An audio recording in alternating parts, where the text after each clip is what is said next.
Assalamualaikum warahmatullahi wabarakatuh. Selamat malam. Kembali lagi dengan saya Rama di ruang sunyi yang akan menemani malam kesendirianmu.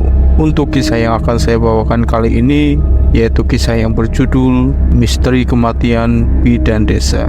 Sebelum masuk ke ceritanya, tarik selimutmu, matikan lampu kamarmu, dan seperti apa kisah kali ini, langsung saja simak ceritanya. Sebelum memasuki cerita bagian yang kedua, bagi kamu yang belum menyimak bagian pertama, silakan klik bagian pertama dan simak cerita bagian yang pertama. Dan bagi kamu yang sudah menyimak bagian pertama, mari kita lanjutkan bagian yang kedua. Aisyah terkejut mendengarnya dan merasa penasaran langsung menyelinap di dalam dirinya. Mengapa hutan ini tidak boleh dimasuki, Pak Haji? Apa yang terjadi di sana? Pak Haji mengambil nafas dalam-dalam sebelum menjawab. Dulu, sebelum saya lahir, ada yang mencoba memasuki hutan itu. Entah apa yang terjadi, tetapi konon seluruh desa mengalami kekeringan yang luar biasa. Bencana desa terjadi begitu saja. Selain itu, terjadi wabah penyakit yang sangat merugikan masyarakat. Setelah terjadi kejadian itu, kepala desa saat itu membuat aturan bahwa tidak ada yang boleh memasuki hutan pinus itu. Aisyah mendengar dengan serius, merasa kisah ini memiliki sejarah dan kepercayaan yang sangat kuat di dalam masyarakat desa tersebut. Jadi aturan itu masih berlaku sampai sekarang. Pak Haji mengangguk serius. Iya Bu Aisyah, orang desa percaya bahwa melanggar aturan tersebut akan membawa malapetaka bagi seluruh desa. Meskipun terdapat larangan dan cerita misterius tentang hutan pinus, Pak Haji menekankan pada Aisyah untuk tidak merasa takut. Bu Aisyah, meski kita tidak boleh masuk ke hutan pinus, itu sebagai aturan yang kami pegang erat dan sebagai bagian dari kehidupan kami di sini. Jadi tidak perlu khawatir, yang penting kita saling menghormati adat istiadat di desa ini. Aisyah mengangguk, merasa bersyukur memiliki Pak Haji sebagai pemandu serta penasehat di desa ini. Mereka melanjutkan perjalanan menuju rumah Pak Haji yang sederhana. Sesampainya di sana, Aisyah dapat melihat suasana desa dari perspektif yang berbeda. Samping rumah Pak Haji ternyata berdiri sebuah warung. Di dalam warung, Ibu Wati, istri Pak Haji, tengah sibuk di warung. Aisyah menyapa dengan ramah. Selamat pagi Ibu Wati, saya Aisyah, bidan baru di desa ini. Ibu Wati menyambut Aisyah dengan senyuman tulus. Selamat pagi Bu Aisyah, silakan duduk, nanti saya sediakan makanan.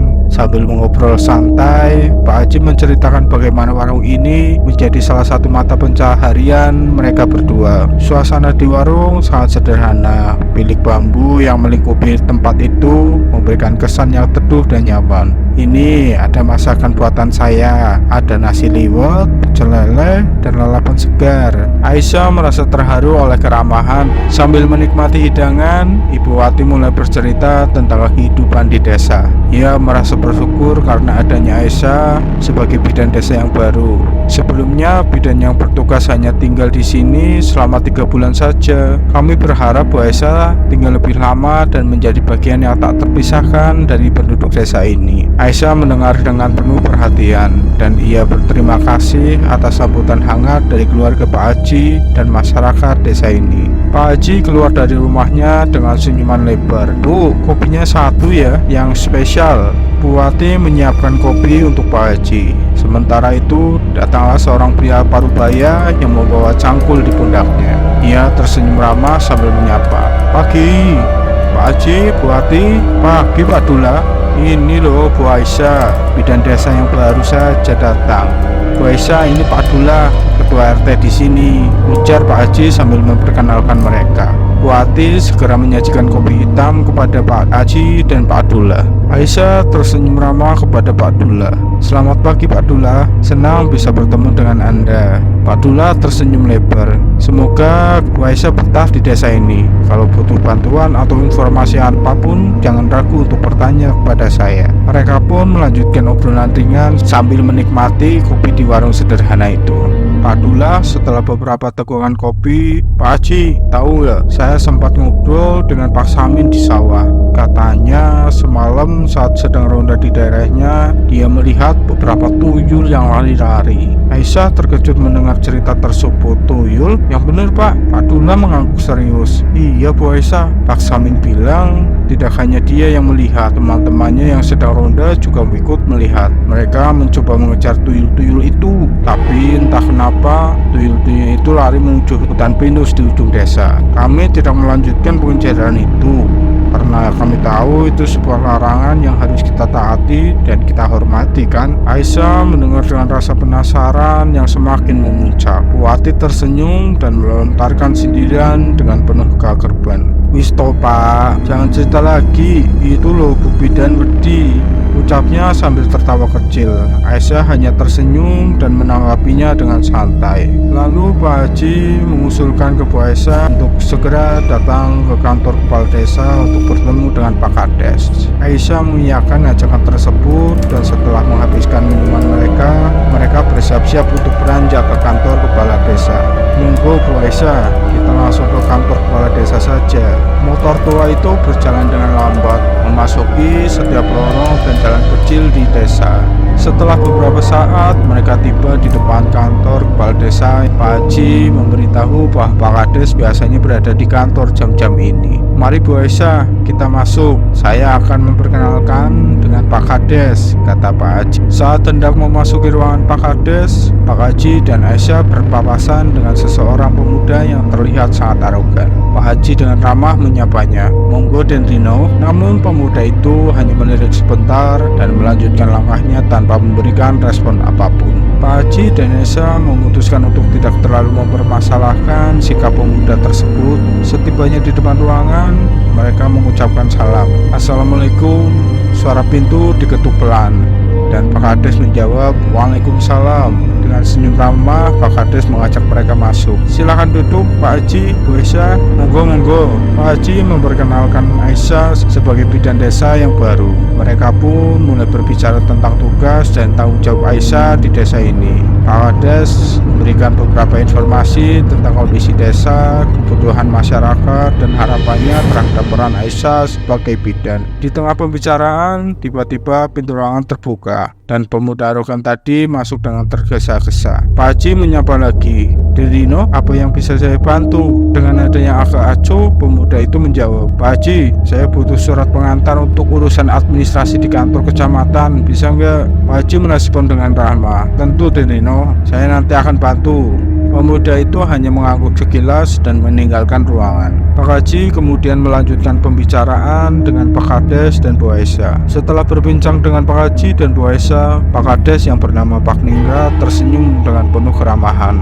"Saya senang sekali ada bidan baru di desa kita. Semoga kehadiran Bu Aisyah dapat membantu masyarakat, terutama dalam masalah kesehatan. Jika ada halnya apapun yang diperlukan atau bantuan yang dibutuhkan, jangan ragu untuk langsung datang ke kantor atau bisa hubungi saya. Saya akan selalu siap membantu," ujar Pak Ningrat dengan penuh semangat. Aisyah merasa bersyukur atas sambutan hangat dari Pak Kades. "Terima kasih Pak Kades, saya akan berusaha memberikan yang terbaik untuk masyarakat desa ini." Setelah selesai ramah tamah, Pak Haji dan Aisyah pun berpamitan untuk pulang. Mereka berdua berjalan keluar dari kantor kepala desa. Setelah keluar dari kantor kepala desa, Pak Haji menjelaskan kepada Aisyah bahwa tadi ia diminta untuk membantu Rino, anak kepala desa. Pak Haji memberikan saran kepada Aisyah, "Mungkin Bu Aisyah bisa menunggu sebentar. Nanti saya antar ke klinik setelah selesai urusan dengan Den Rino." Namun Aisyah dengan ramah menolak, "Tidak apa-apa Pak Haji, saya rasa saya bisa jalan kaki ke klinik. Hitung-hitung saya juga bisa lebih mengenal desa ini."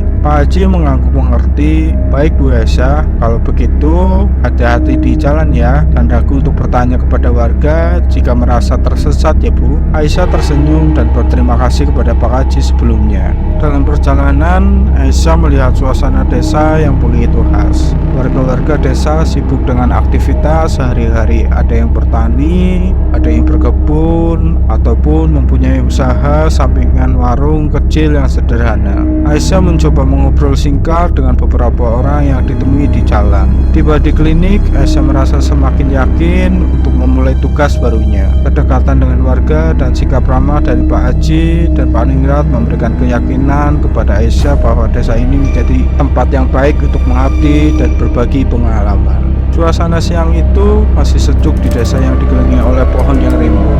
Di tengah keheningan, tiba-tiba muncul seorang perempuan hamil dengan tubuh yang kurus. Namun kehamilannya terlihat cukup besar, terlihat sudah cukup besar. Aisyah menyapanya dengan ramah. "Selamat siang Bu, saya Aisyah, bidan desa di sini. Ada yang bisa saya bantu?" Perempuan muda itu menatap Aisyah dengan tatapan kosong sejenak sebelum akhirnya menjawab, "Selamat siang Bu, saya Patmi." Patmi terlihat datang ke klinik dengan seorang diri, tanpa ditemani keluarga ataupun suaminya. Patmi kesini sendirian. Biasanya dalam kondisi kehamilan seperti ini harus ditemani suami atau keluarga ya? Tanya Bu Aisyah. Patmi hanya diam dan tanpa terlihat ragu untuk menjawab. "Duduklah Patmi, saya akan cek kesehatan kamu ya. Kalau ada keluhan, silahkan beritahu saya." Setelah menyelesaikan pemeriksaan, Aisyah memberikan kabar yang baik. "Alhamdulillah Patmi, Tanmu dan janin dalam keadaan normal dan sehat. Sangat baik untuk melihat perkembangan yang baik seperti ini." Aisyah kemudian memberikan arahan kepada Patmi tentang nutrisi yang diperlukan selama kehamilan. Patmi mendengar dengan penuh perhatian dan wajahnya menunjukkan rasa lega dan senang. Sebelum pulang, Patmi berterima kasih dengan tulus kepada Aisyah. "Terima kasih Bu Aisyah atas perhatiannya." Aisyah mengangguk dan mengucapkan, "Amin, semoga kamu dan dedenya selalu dalam keadaan sehat. Jika ada butuh sesuatu atau yang perlu ditanyakan, saya ada di klinik ini." Patmi pun pulang dengan rasa lega dan senang setelah bertemu dengan bidan baru Bu Aisyah. Suasana telah menjelang maghrib dan Aisyah bersiap-siap untuk menutup klinik. Tiba-tiba suara langkah kaki halus menarik perhatiannya. Ketika Aisyah berbalik, dia melihat seorang nenek tua yang tampak lemah dan batuk-batuk di luar kliniknya. Aisyah agak terkejut karena tidak menyadari kehadiran nenek tersebut. Dengan senyuman ramah, Aisyah menyapa, "Selamat sore Nek, ada yang bisa saya bantu?" "Selamat sore Bu Bidan, maaf mengganggu, saya Nenek Ratimon. Rumah saya ada di ujung desa." "Gak apa-apa kok Neng, tidak mengganggu sama sekali. Nenek Ratinem, silahkan masuk." Keduanya saling duduk dan mulai berbincang. Aisyah menanyakan tentang keluhan kesehatan Nenek Ratinem. Nenek Ratinem menjelaskan bahwa dia sering batuk dan telapak kakinya terasa dingin. "Mari saya cek kesehatannya ya Nek," ujar Aisyah sambil mempersiapkan alat-alat pemeriksaan. Setelah melakukan pemeriksaan sederhana, Aisyah menyimpulkan, "Nenek sepertinya mengalami flu ringan dan mungkin masalah sirkulasi darah. Jangan khawatir, saya akan memberikan obat yang sesuai untuk meredakan batuk dan meningkatkan sirkulasi darah ya." Aisyah memberikan resep obat. Nenek Ratinem tampak bersyukur dan senang dengan perhatian yang diberikan oleh Bu Aisyah. "Terima kasih banyak Bu Bidan, saya merasa beruntung ada Bu Bidan di desa ini." Aisyah menjawab dengan tulus, "Sama-sama Nenek Ratinem, jangan ragu untuk datang lagi jika ada masalah kesehatan ya." Nenek Ratinem pamit untuk pulang dan Aisyah dengan ramah mengantarkan keluar dari klinik. Mereka berbincang sejenak di teras klinik sebelum akhirnya Nenek Ratinem bersiap untuk berjalan pulang. "Ayo Nenek, hati-hati di jalan ya. Kalau ada masalah atau butuh bantuan, jangan ragu datang ke sini ya." Nenek Ratinem tersenyum dan membahasnya, "Terima kasih Bu Bidan, saya akan hati-hati." "Waalaikumsalam." Aisyah melihat Nenek Ratinem berjalan perlahan meninggalkan area klinik dan menuju ke arah ujung desa. Setelah memastikan bahwa nenek tersebut dalam keadaan baik-baik, Aisyah memutuskan untuk kembali ke dalam klinik dan bersiap-siap untuk menutup klinik. Namun tak selang beberapa lama setelah Aisyah menutup jendela klinik dan berbalik untuk kembali ke dalam, dia menyadari bahwa Nenek Ratinem sudah tak terlihat lagi. Meskipun nenek itu berjalan kaki, dia seakan lenyap begitu saja. Aisyah merasa ada sesuatu yang tidak biasa dan membuat bulu kuduknya merinding. Menggelengkan kepala untuk mengusir perasaan aneh tersebut, Aisyah memutuskan untuk tidak terlalu memikirkannya. Mungkin Nenek Ratinem berjalan ke rumahnya dengan cepat atau memilih jalan pintas, pikir Aisyah. Aisyah bergegas kembali ke dalam rumah dinasnya, berusaha mengalihkan perhatiannya dari rasa tak pasti yang mulai menghantuinya. Malam semakin larut dan Aisyah melanjutkan rutinitasnya. Dalam tidur yang nyenyak, Aisyah terbangun oleh suara ketukan berulang kali pada pintu depan rumahnya. Dia melihat jam dinding di sisi tempat tidurnya, lihat bahwa sudah pukul tengah 12 malam. Aisyah merasa sedikit bingung sambil mempertanyakan dalam hati, siapa sih yang datang malam-malam begini? Apa ada masalah yang darurat? Dengan hati-hati, Aisyah bangkit dari tempat tidurnya. Langkah menuju pintu terdengar diiringi langkah-langkah hati-hati. Ketika pintu dibuka, Aisyah merasa terkejut karena tidak ada satu orang pun di depan pintunya. Hanya angin malam yang sepoi-sepoi dan keheningan malam yang sunyi dan sepi. Namun tiba-tiba Aisyah mendengar suara lirih tertawa seorang anak kecil dari kebun sebelah rumahnya. Aisyah berjalan mendekati kebun dan melihat sosok anak kecil yang bermain balik pepohonan. Anak itu tampak bersenang-senang dan wajahnya terlihat penuh canda. Aisyah tersenyum menyadari bahwa mungkin saja anak itu usil mengejar pintunya. "Kenapa kamu mengetuk pintu, Nak?" tanya Aisyah dengan lembut. Anak kecil itu tersenyum dan menjawab, "Cuma main-main Bu Bidan, maaf ya kalau mengganggu." Aisyah mengaku paham. "Ya sudah, jangan diulangi ya. Ini kan sudah malam. Sebaiknya kamu pulang, nanti dicariin orang tuamu loh." Anak kecil itu mengangguk dan berkata, "Baik Bu Bidan, terima kasih." Setelah meyakinkan bahwa anak kecil itu baik-baik saja, Aisyah kembali ke dalam kamar dan melanjutkan tidurnya. Pagi itu Aisyah bangun lalu memutuskan untuk masak sarapannya. Sambil menikmati sarapannya, pikiran Aisyah kembali melayang pada kejadian tadi malam. Mengapa ada seorang anak kecil bermain di tengah malam sendirian? Bulu kuduk Aisyah tiba-tiba merinding dan heran melingkupi benaknya. Dari mana anak itu berasal? Masa iya malam-malam ada bocah bermain sendirian di hutan?